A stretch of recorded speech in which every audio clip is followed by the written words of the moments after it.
Salve Omnes, dans la dernière vidéo de détente, je vous avais proposé de regarder une vidéo de Passé sauvage sur Pompéi, qui est un thème qu'en général vous connaissez bien, mais qui traitait l'histoire de Pompéi de manière un petit peu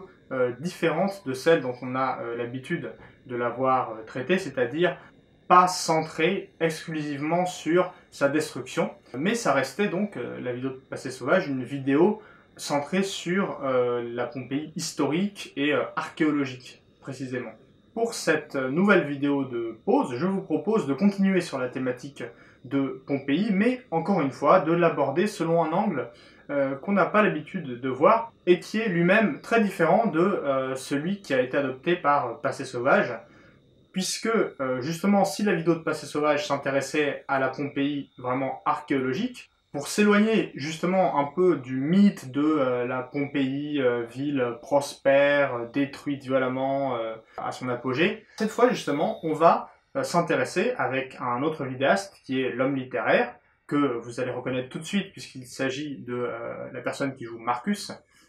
dans Latin confiné, qui est mon colocataire, donc, qui s'appelle Kevin Pellado, et qui justement cette fois s'attache à expliquer comment on est passé de la Pompéi archéologique découverte au XVIIIe siècle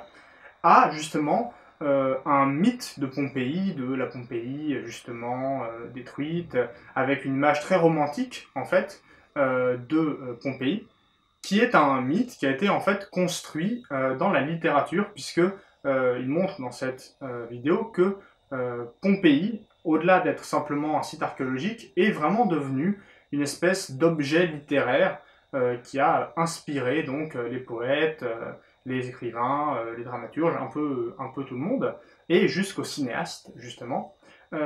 pour donner finalement l'image de Pompéi qu'on a tous aujourd'hui, et qu'on retrouve en fait souvent dans les documentaires consacrés à Pompéi, même les documentaires qui se veulent scientifiques. Donc voilà, j'espère que cette vidéo sur la naissance de Pompéi, cette fois en tant que mythe littéraire, vous plaira. Et quant à moi, je vous donne rendez-vous lundi pour un nouvel épisode de Latin confiné. Valete omnes.